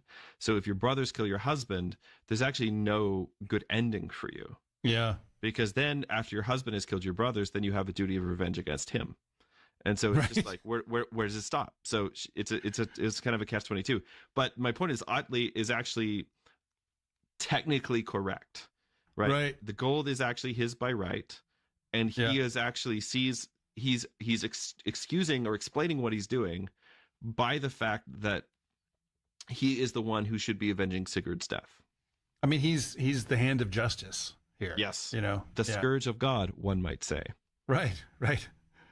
That's the name of the episode. Anyway. Well, I have to say, since you brought that up, is Scourge of God to me just lands way better than Flagellum Dei. Well, yeah, I mean, I'm just saying. Scourge definitely has that nice sk sound, which makes it more a little more primal. That's for sure. Yeah. So, Högni answered, little will it avail to lie long brooding over that reed, leaving the work undone. So, like, you and just what think about it, buddy. Pull your sword out. It's just like, go ahead, take your best shot. Therewith they fell to hard fighting at the first brunt with shot. But therewithal came the tidings to Gudrun, and when she heard thereof, she grew exceeding wroth, cast her mantle from her, ran out and greeted these newcomers, and kissed her brethren, and showed them all love, the last of all greetings that was betwixt them. And, what is going on? All right. Yes. Then said she, I thought I had set forth counsel whereby ye should not come hither. But none may deal with his shapen fate. And withal she said, will it avail aught to seek for peace? But stoutly and grimly they said nay thereto. So she sees that the game goeth sorely against her brethren, and she gathers to her great stoutness of heart, and does on her a mailcoat, and takes to her a sword, and fights by her brethren, and goes as far forward as the bravest of manfolk, and all spoke in one wise that never saw any fairer defense than in her. Can I just say, suck it, Team Brynhild? Okay, sorry, continue. Right. I mean, never saw any fairer defense than in her is kind of on some level like saying that is the hottest thing I've ever seen. Anyway. Gudrun is the whole package, man. That's what I'm trying to convince you people of. Now the men fell thick, and far before all others was the fighting of those brethren, and the battle endured a long while unto midday. Gunnar and Högni went right through the folk of Atli, and so tells the tale that all the mead ran red with blood. The sons of Högni withal said on stoutly.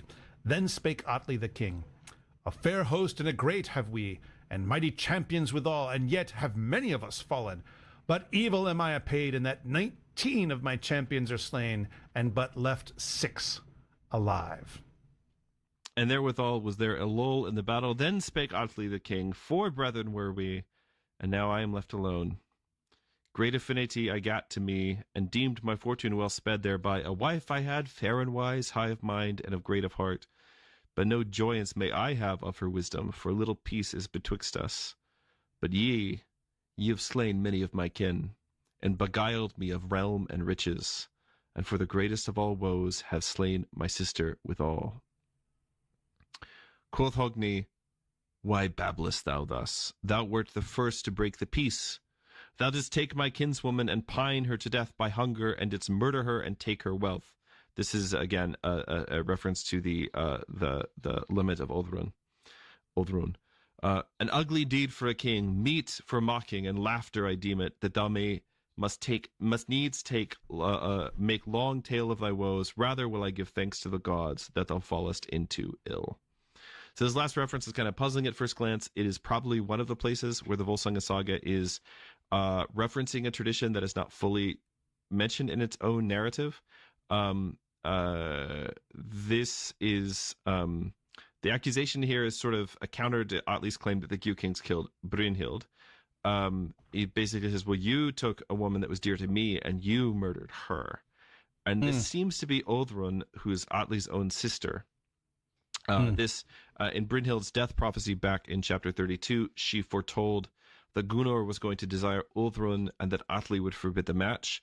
And in the Eddic poem, the lament of Oldrun, which, as I mentioned, Morris includes in the appendices, we have the love affair between Gunnar and Oldrun is told more fully, and basically Atli has punishes his sister for this, and so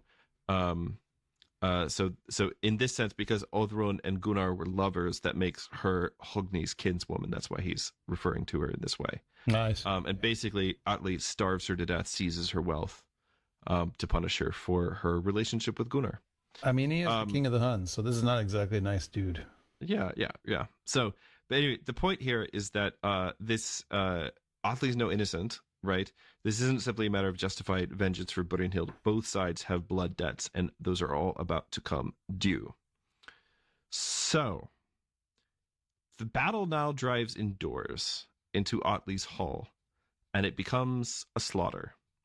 All the Gjukings men fall until only Gunnar and Högni are left standing, but even then, many more of Atli's warriors have to die before the brothers can be taken. And the saga tells us that Högni alone felled 20 of Atli's best champions. He threw others bodily into the fire, burning the midst of the hall. Högni is the biggest and the strongest of the three, and also the smartest. I mean, he's just all around a mensch, as you would say. He's a massive lad. A massive lad, but not just a massive lad, but also very sharp cookie. So yeah. He throws others bodily into the fire that's now burning in the midst of the hall. So basically what happens is the Gjukings lock themselves in Atli's hall. And of course, part of it gets set on fire and all this stuff. And in the end, numbers prevail. Gunnar is seized and burned, and Högni is borne down finally and taken. And then we get to like one of the most badass scenes. Am I allowed to say the word on ancient faith? Well, I just did. In all of Norse literature. I believe the modern word now is based. You have to say based. It is pretty based.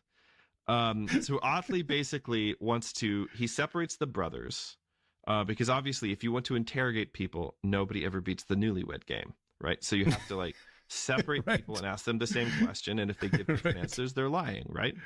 Yeah. So basically he separates them. He's gonna torture them, and so he's like telling Högni, he's like, we're gonna cut your heart out of your body, and he says, do according to thy will. Merrily will I abide whatso thou wilt do against me, and thou shalt see that my heart is not a drad. And of course, this is going to be literally true. So one of Atli's counselors says, well, let's don't cut his heart out, because if we kill him, then he won't tell us where the treasure is. So let's cut out the heart from a thrall and take it to Gunnar and say, hey, listen, we just killed your brother. You better tell us what's happening, or this is going to happen to you too. So they seize the thrall, and of course the thrall is screaming and wailing before the knife even touches him, which is not something a great warrior would do. And so they cut his heart out and they bring it to Gunnar, and they tell him that it's Högni's. But Gunnar looks at the puny little heart in their hands and how it's still shaking with the cowardice of the thrall. And he says, the faint heart of Hjalli's the thrall, may you here behold, little like the proud heart of Högni.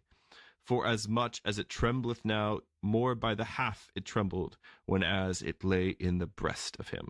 And you can think of, when you've pulled the living heart out of a creature and just held it in your hands while it was still beating, that's the idea. It's still second Indiana Jones something we've reference all done, in this episode. Second Indiana Jones reference. I didn't think about that, because I tried to forget that movie. But you're totally right. It is the worst Indiana Jones reference. Well, maybe next to the one where they nuke the fridge. and then apparently one after that, which I don't think anybody watched. I haven't even seen it. I don't think anyone's seen it. I just I saw some clips that looked just real dumb. Just like all CGI now. Anyway, so they go back and this time they do the thing properly. And this is there's a great Tom Shippey book about this called "Laughing Shall I Die." But the title comes from this. Högni is the archetypical dying hero in Norse tradition, because as his heart is cut out of him, he dies laughing. And the saga pauses to tell us that all who witnessed this wondered at his worth, and that it has been held in perpetual memory ever since. And this is why in a lot of other sagas, other heroes laugh as they die. It is it's a callback. So when they bring the heart to Gunnar, he looks at it and the heart is, one assumes, massive and awesome. And he says, the mighty heart of Högni, little like the faint heart of Hjörli, for little as it trembleth now, less it trembled, when as in his breast it lay. Högni had a resting heartbeat of heroism.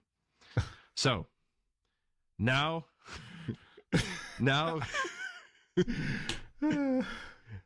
Gunnar plays. You can put that on a t-shirt. Yes. I hope somebody's making a list of t-shirts for our conference.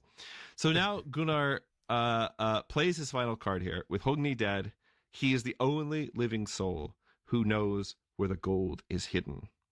And he tells Atli very plainly, to and fro played the matter in my mind whiles we both lived, but now have I myself determined for myself, and the Rhine river shall rule over the gold rather than the Huns shall bear it on the hands of them. So before the brothers came, the Rheingold, there it is. Yes, the Rheingold. yes. So before they came, they had actually buried the hoard in the Rhine, and now he says, you're never going to find it. The Rhine is not a small river. And if you don't know where it is, you do anything you want to, you're not going to find it. Not with their technology back then. And so now the idea is he wanted to see Högni's heart to make sure it was really him, to make sure that his brother wouldn't be, because he knew his brother wouldn't reveal the secret. So once Högni is dead, he knows that now he can die, knowing that Atli will never have the gold. And so they tie Gunnar's hands, they throw him into a pit of snakes. Why does it always have to be snakes? And Gudrun, to help him out a little bit, she sends him a harp. Now, this is the first indication we get in the saga, but Gunnar is in fact a famous harper. Oh. And so his hands are tied, so he plays the harp with his toes. And he probably plays Stairway to Heaven. Or I don't know. Or Highway to Hell. I don't know. Highway to Hell. Stairway to Heaven, Highway to Hell. Yep. Yeah. So he plays the harp with his toes. There's got to be a fun pun in there. I just, my brain is too mush at this point to think of one. But he plays the harp with his toes, and all of the snakes in the pit fall asleep one by one, except for the last great adder.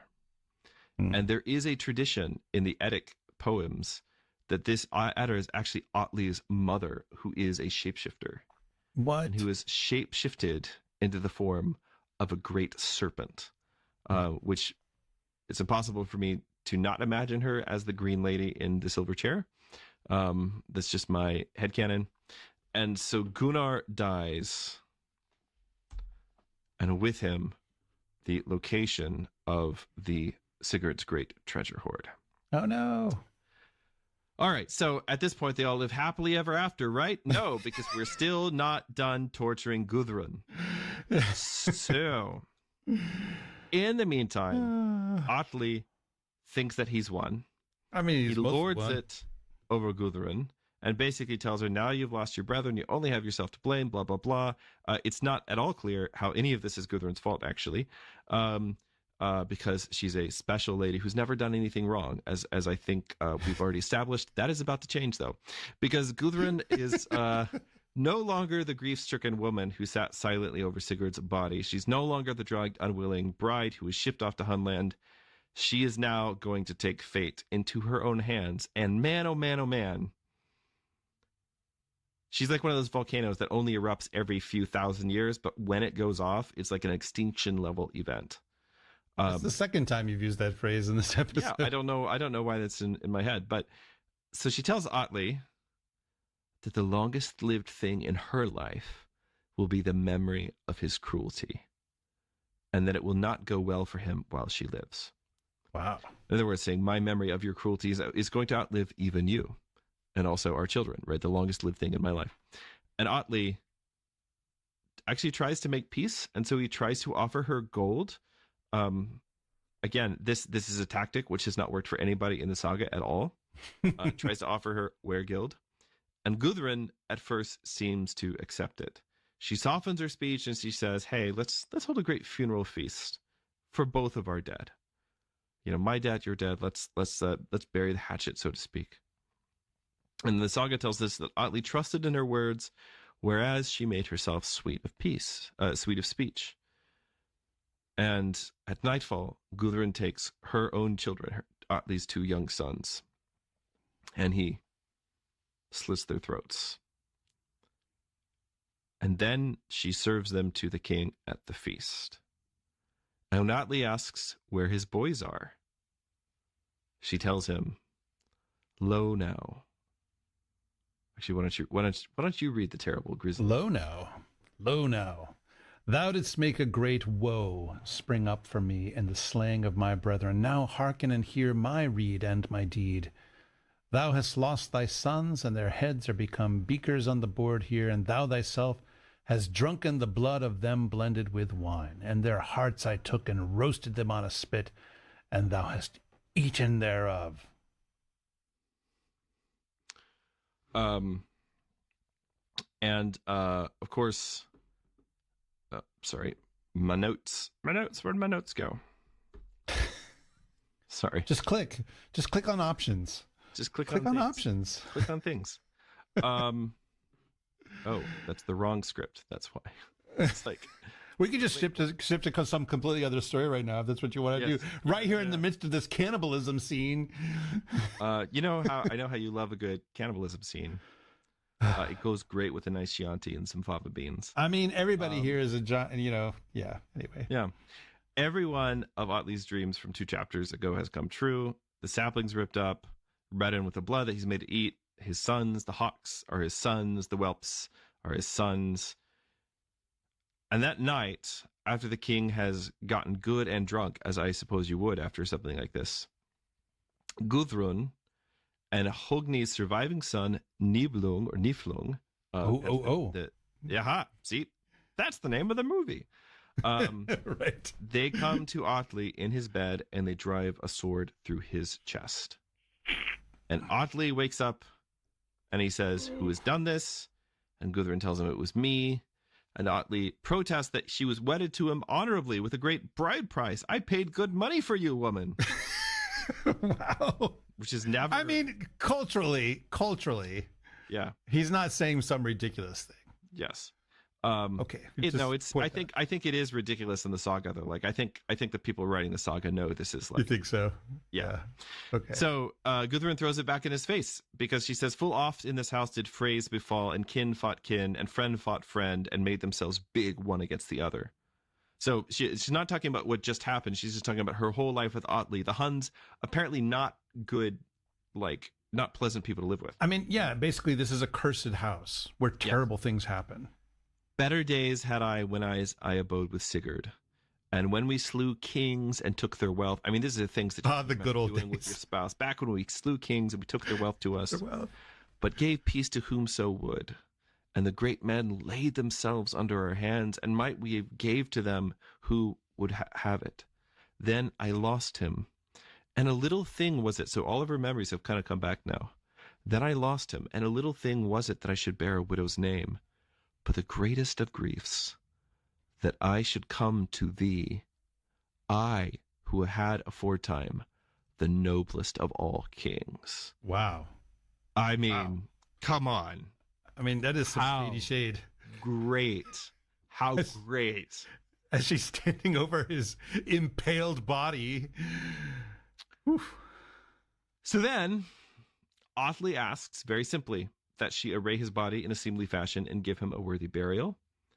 And she says yes, and does it. So she sets him up on a nice funeral pyre in the middle of the hall, and then she burns down the hall and everyone in it. Including herself, yeah? Nope. You think we're done tormenting some other Gudrun? version? Okay, sorry. You think we're done tormenting Gudrun? She's still got, like, other things to do. I'm trying to remember. Is that how it goes in Tolkien's version? I feel like I'm getting that from somewhere. There is a character in Tolkien's Legendarium who does this. Maybe that's what's happening. And that's probably what you have in mind. I'm merging it in together. Yes, yeah. I mean, that character is very, very much based on the scene. But Gudrun herself, she lives on because she's still got more suffering to do, as I think I've mentioned. And the saga closes the chapter with a kind of epitaph. It says, "Now the Völsungs and the Gjúkings, as folk tell in tale, have been the greatest hearted and mightiest of all men. But now with the tidings just told, were these troubles stayed. But as for Gudrun, her story goes on. She is not done suffering yet." I'll tell you just one interesting thing here as we kind of wrap up with Attila's death, which is that there is historic gossip around Attila, the historical events of Attila's death, in which he suffered some kind of fatal hemorrhage in bed beside a Germanic concubine by the name of Ildiko, which has the same root as Hild, as in, maybe Brynhild, Grimhild, so on, which might connect her to some of these legendary queens. And of course, a lot of people thought that maybe she murdered him. So there might be some kind of like a historical echo in this, but in any case, that is the story of the end of Atli and his people. Wow. Well, and yeah. Okay, let's just all take a second here. All right, looking at the chat,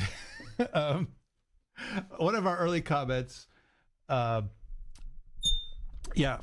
Cook, he says that he sees the term that he used in his undergrad, which was medieval studies. Hey, nice. For people like the Huns, Mongols, and others was, quote, invading horse guys. I mean, that is the technical term that is preferred in the literature. Yeah, that's true. Right. I'm sure there's some Latinate or, Greek form of that.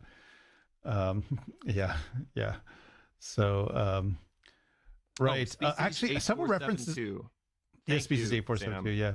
And several other references to Mulan, actually. Mulan and the Huns. Yeah, so the Mulan thing, obviously the Chinese fought the Mongols, but the people forget that various historical Chinese dynasties also fought the Huns. And the question has always been, are those the same Huns or not? Because there's actually like different groups of Huns, the white Huns and the red Huns. It actually, the group that pushed the like Attila's Huns into Europe might have been another group of Huns. That is one. And what relationship do any of these have to Hungarians? Not necessarily direct.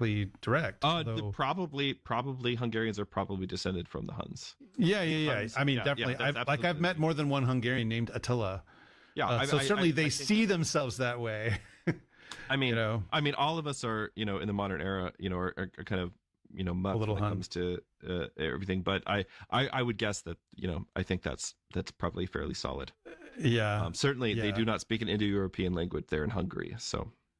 Right. Yeah. We also got from Felix Fortuna Rex. Oh, happy is yes. Anyways, he says the never-ending story doesn't hold up. The show must end now. He's basically is that what you, yeah. Is he agreeing with me, or is he saying that I've said such a blasphemous thing we have to stop the podcast? The second thing he's saying you have blasphemed. Yeah. Right. I understand. Yeah, I understand. Savannah, though, she says, I did enjoy the Neverending Story when I watched it in high school. But, yeah, it's something. I wouldn't say it's good television in many ways. Really good story, though. # disenchanted Damic. Wow. This may be I don't know who this multi-Robinso is, but this may be maybe we should finish this guy from the... Maybe this may be the most controversial thing you've ever said in your entire career of broadcasting, Father. Oh boy, lots of never-ending story discussion here. I heard that some of the Goths like to put graffiti on buildings, others and other forms of vandalism. Yes, although vandalism is famously named after the Vandals, which are a different German people. Yeah. Sam Cook asked, why not Exalted Grand Marshal of the Apocalypse, one of the titles of Archaon, the ever chosen for Warhammer Fantasy. And then Nestor Vitumbra says, I think that's his title, Age of Sigmar, and that universe doesn't really exist, unlike Warhammer Fantasy Battles. I'm definitely more of a Warhammer Fantasy guy than an Age of Sigmar guy. Sorry, guys. But but you know what? Exalted Grand Marshal of the Apocalypse, it's a cool title, but it sounds like a lot of work. And I've got so much on my plate. It's a lot of administrative duties that go along with that. Yeah, I don't know that I can be responsible for this. Sam mentions, if you're dealing with small fights, this is good advice here. If you're dealing with small fights in halls, it's best to take a hands-off approach. Beowulf took a hands-off approach with Grendel and de-escalated with his disarming personality. Nicely done. Yes, we endorse everything about that comment. And then J.K. Ballings adds, Beowulf really got the upper hand in that fight. Yeah. So, Dr. Serena Higgins is Team Brynhild. There's speculation about T-shirts. Oh, that's right. Sam Cook says at Doxicon they had different shirt colors because of a renowned conflict in Babylon 5. Yeah, I really actually liking the T-shirt idea. Yeah, that could be fun. Yeah. Caitlin Production says, leaks always make me think of Shakespeare's Henry V. Of course. I am Welsh, you know. Yes, right, exactly. And Alex. Thanks. Yeah. Huge thanks. Alex, thank you for those 20 Canadian dollars.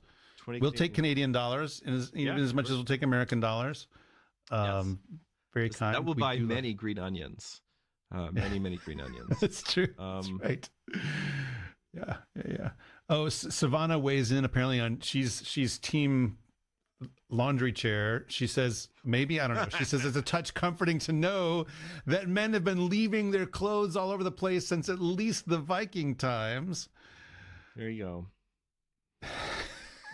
Yeah, Scourge of God sounds more Germanic. Sam Cook says that's because it is. Every one of the words is the Germanic word.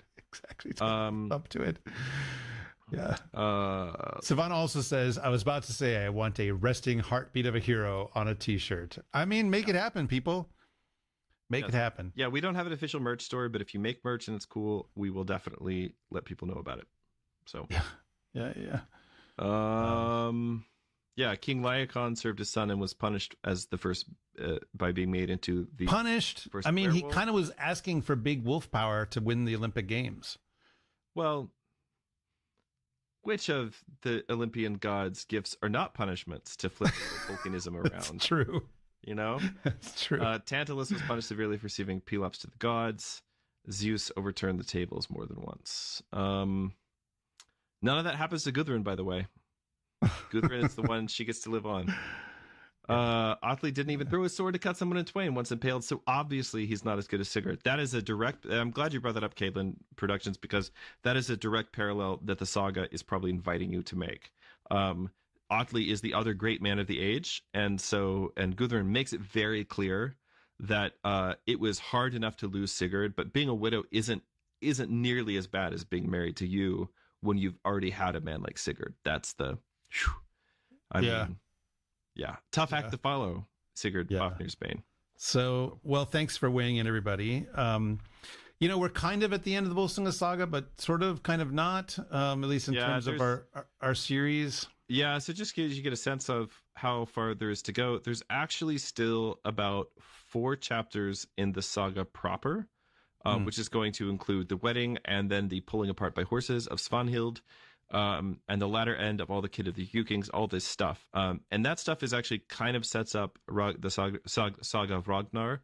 But then also in the edition that was published by William Morris, there's several different appendices that basically have a bunch of Eddic poetry that's related to the story, which we introduced a few episodes ago. So you can find this version online. You can find it for free. It's in the public domain. I would strongly recommend going and... there's the song "The Wedding of Gudrun," which wetting, Wetting, that's the egging on, right, of Gudrun. That one's really good. The Song of Atli, If you want to hear just the song, like we could have just read, it's like a ballad about the death of Attila the Hun. And it's pretty great. So anyway, all that stuff is really wonderful. I recommend you check it out. What we're going to do next time is look at we've talked about them a little bit, but I just want to do a high level overview and read some select passages from the Germanic retellings of the story, the Saga of Bern, and or the German retellings of the story, the Saga of Bern, which is actually the Norse retelling of the German telling of the story, and then the Nibelung, which is the German telling of the Norse version of the story, and the Nibelungen Lied. So anyway, we're going to do that next episode, and that'll probably be our we're going to lay down the tale for now, but I think eventually at some point in a few months we might come back and do the saga of Ragnar, and that'll be a good time for us to introduce Svanhild and see what else happens to our girl Gudrun. So yeah. Well, thanks everyone for joining us for another episode of the hashtag Hoary Northern Winter. The house of the Gjukings has fallen, but the saga isn't quite done with Gudrun yet. She's got more sorrow ahead of her, and so do we. So if you want to follow this story all the way to the bitter, bitter end, make sure that you like, subscribe, share, review. You can find us on the YouTubes, but also Spotify, Apple Podcasts, wherever you get the best and the worst podcasts. And if you are watching on YouTube, click the little bell so that you get notified every time we release a new episode. Leave a comment, say something in the chat. All of that stuff is really good for the algorithm. Thank you very much. Until next time, fare you well, and wherever you fare, don't eat the mystery meat. We already had meat fare. That's right. This has been a listener and viewer supported presentation of Ancient Faith Radio.